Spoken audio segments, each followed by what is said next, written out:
তাহলে এই আদেশে জুলাই এই সনদটাতে বাস্তবায়ন করার জন্য রাষ্ট্রপতি একটা আদেশ জারি করেছেন। আর রাষ্ট্রপতি যে আদেশটা জারি করেছেন ক্ষমতা পেয়েছেন কোথায়? অভ্যুত্থান থেকে, কোনো ব্যক্তি থেকে না, কোনো সরকার থেকে না, মাস আপসার্চ থেকে।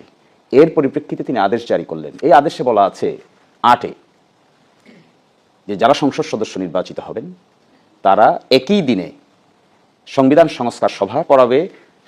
সংসদ সদস্যদেরকে যিনি শপথ পড়ান, সংবিধান সংস্কার সভার সদস্যদেরকেও একই ব্যক্তি শপথ পড়াবেন। দেখেন গতকালকে সালাউদ্দিন সাহেব বলেছেন যে কে পড়াবে, নাই, এটা এখানে নাই। কোথায় নাই? 8 পড়েন নাই?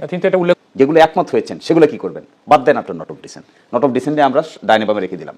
একমত যেগুলো হয়েছে সেগুলোর বাস্তবায়নের তরিকাও তো সংবিধান সংস্কার সভা। তো সংবিধান সংস্কার সভায় শপথ নিতে হচ্ছে কেন? একটা বড় প্রশ্ন। নর্মালি আমরা দেখেছি বাংলাদেশের সংবিধান পার্লামেন্টে 2/3 মেজরিটিতে যে কয়বার সংশোধন হয়েছে এগুলো সব সময় পরবর্তীতে সুপ্রিম কোর্টে চ্যালেঞ্জ হয়ে অসাংবিধানিক ঘোষণা হয়ে গেছে। এই তারপরে 16th অ্যামেন্ডমেন্ট অসাংবিধানিক হয়ে গেছে। ওগুলো কি পার্লামেন্টে পাশ করে নাই? অবশ্যই করেছে। এই জন্য আমরা চিন্তা করেছিলাম ঐকমত্য কমিশনে যে আমরা একটা সংবিধান সংস্কার সভা করব, আর ওই সংবিধান সংস্কার সভায় গৃহীত সংস্কারগুলো পরবর্তীতে কোনো আদালতে চ্যালেঞ্জযোগ্য হবে না। এই প্রোটেক্টিভ মেজারটা এখানে নেওয়া হলো। আসলেন ক্ষমতায় 2/3 মেজরিটিতে 13ই নভেম্বর 2026 সালে, 13ই নভেম্বর 2025-এ এই আদেশ জারি করা হয়েছে। এতদিন বলেন নাই কেন? মানবেন না? যে ইলেকশন হয়ে গেল 200 কয়টা আসন পেয়ে গেলেন। পুরো বলা হয়েছে, আইনে বলা হয়েছে যেদিন সংসদ সদস্যদের শপথ হবে, দেখেন আইন অমান্যকারীরা এরকমই হয়, উদ্ধত বঙ্গের লোকেরা এরকম হয়। সংসদ সদস্য হিসেবে শপথ গ্রহণের পর একই শপথ অনুষ্ঠানে এই আদেশের সংবিধান সংস্কার সবার শপথ গ্রহণ করিতে হইবে। এর পাবেন, আবার ডেকে যেতে পারবেন? একই শপথ অনুষ্ঠান আপনি আবার একটা পাবেন? একই শপথ সে কথা গল্প পড়ে গেছে, তাহলে তো টাইম মেশিন আবিষ্কার করতে হবে। আমি করি রাজনীতিতে গুণগত পরিবর্তন আসা জরুরি। 5ই আগস্টের পরে পচা রাজনীতি আর কেউ দেখতে চায় না।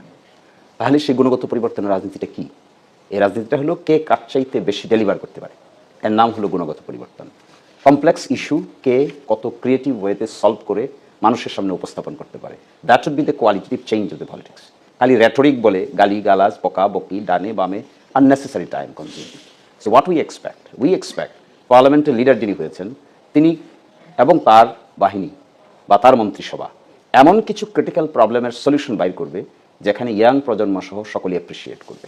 That is what is important. যদি না পারেন তাহলে উই উইল ফর্ম, পারলেও ফর্ম না পারলেও form, we are going to form A shadow cabinet. যে ক্যাবিনেটে হোম মিনিস্টারের এগেনস্টে আরেকটা বডি তৈরি করবো আমরা, ফাইন্যান্স মিনিস্টারের এগেনস্টে বডি তৈরি করবো, ল মিনিস্টারের এগেনস্টে বডি তৈরি করবো, ইন্ডাস্ট্রি মিনিস্টারের এগেনস্টে বডি তৈরি করবো, ফরেন মিনিস্ট্রির এগেনস্টে বডি তৈরি করবো। তাদের কাজ হবে ভালো কাজ যদি সরকার করে টু অ্যাপ্রিসিয়েট দেন, ভালো কাজ যদি না করে দেন খ্যাচ দেন। শুধু খ্যাচ করলেই হবে না, অল্টারনেটিভ কি ভালো কাজ হওয়া উচিত তারও রূপরেখা প্রদর্শন করতে হবে। এর মাধ্যমে দুটি ঘটনা ঘটে। এক হলো বিরোধী দল পরবর্তী সরকার পরিচালনার জন্য প্রস্তুতি নেয়, অ্যাট দ্য সেম টাইম বর্তমানটাকে কনস্ট্রাকটিভ ওয়েতে পরিচালনার মেকানিজম বের করে। তো জামায়াত ইসলামীর পার্লামেন্টের অ্যাটিটিউড হবে এরকম। কোরআন শরীফ একটা আয়াত আছে, ওয়ালা তাআওয়ানু আলাল বিররি ওয়াত তাকওয়া লা তাআওয়ানু আলাল ইসমি ওয়াল উদওয়ান। তোমরা পরস্পরকে ভালো কাজে সহযোগিতা করো কিন্তু মন্দ কাজে সহযোগিতা করো না। আমাদের পলিসি হবে এটা। তারা যদি ভালো কাজ করে যেটা পাবলিক ইন্টারেস্টের পরে হবে, উইল অ্যাপ্রিসিয়েট।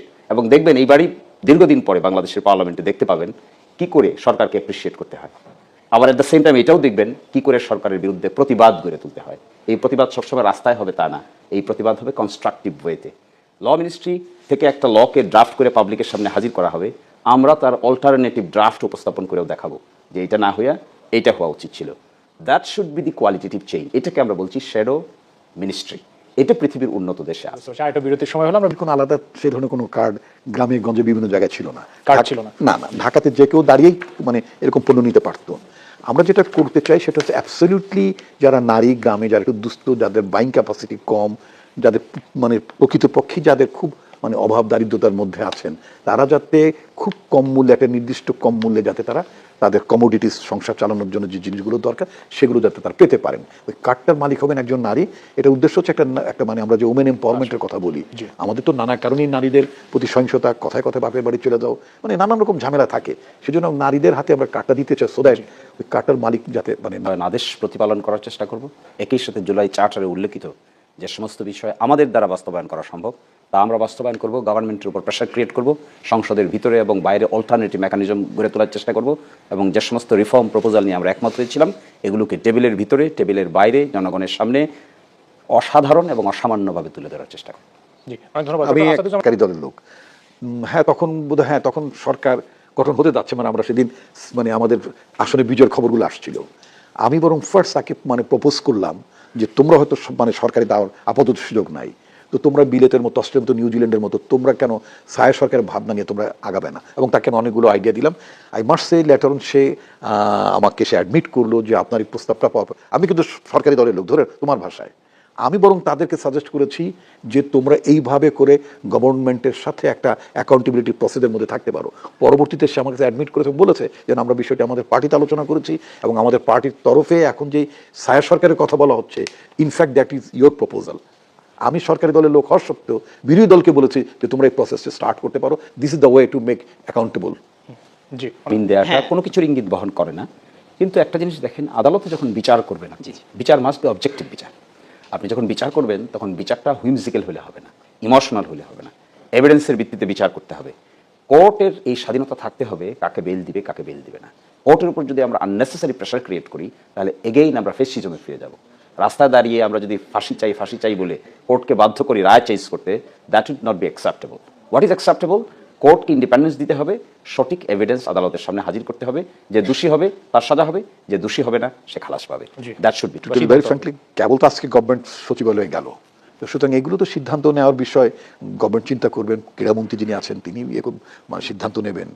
এটা আজকে কিন্তু ঠিক উপযুক্ত উত্তরটা আমি দিতে পারবো না। আমি যদি বলি নেবে না সেটাও যেমন ঠিক হবে না, আবার যদি বলি নেবে সেটাও বোধহয় ঠিক হবে না। আর ভাষার মাসের কথা যেটা বলছি, আমি যদি একটু বলতে চাই, কিছুদিন আগে আমি চীনা সরকারের আমন্ত্রণে মানে চীনে গিয়েছিলাম, তো অনেক বড় হাসপাতালে মানে গেলাম, এন্টায়ার মানে চিকিৎসার ফাইন্ডিংস থেকে শুরু করে রেকমেন্ডেশন, ওষুধের নামটা যা কিছু সব কিছু পুরোটা বই আকারে আমাকে তারা আলটিমেটলি দিলে, যে আপনার এরকম সনদের মতো এরকম একটা বই, আরও সুন্দর করা, পুরোটাই চীনা ভাষায়। এটা তো বোধগম্য হওয়ার কোনো কারণ নাই। পরবর্তীতে আমি চ্যাট জিপিটির হেল্প নিয়ে আমি পরে সমস্যাগুলো বুঝলাম। তা এখানে আইনজীবী আছেন, আমি মনে করি চীনারা যদি রোগের মতো বিষয়গুলো নিয়ে যদি তাদের নিজেদের ভাষায় লিখতে পারে, ওষুধ দিতে পারে, সবকিছু করতে পারে, রায়ের ক্ষেত্রে আমরা বাংলা ব্যবহার করি, রায়ের আর্জি বা রায় এগুলো মানে বাংলায় করার মধ্যে কোনো সমস্যা আমি মনে করি যে এটার পিছনে মূল কারণ হলো বাংলাদেশের যে মেজর লগুলো আছে এগুলোর মূল টেক্সটটা এখন ইংরেজিতে। Penal code, criminal procedure code, civil procedure code, তারপরে লিমিটেশন অ্যাক্ট, এগুলোর অরিজিনাল টেক্সট এখনো বাংলা ইংরেজিতে রয়ে গেছে। এই জন্য আমরা একটা রিট পিটিশন করেছিলাম, ঢাকা বিশ্ববিদ্যালয়ের প্রফেসর, ল মিনিস্ট্রি সহ 12 জনকে নিয়ে কমিটি করা হয়েছে যে অরিজিনাল লগুলোকে কী করে ট্রান্সলেট করে বাংলা করা যায়, অফিসিয়াল বাংলা, ব্যক্তিগত Bangla, official Bangla. That project is under process.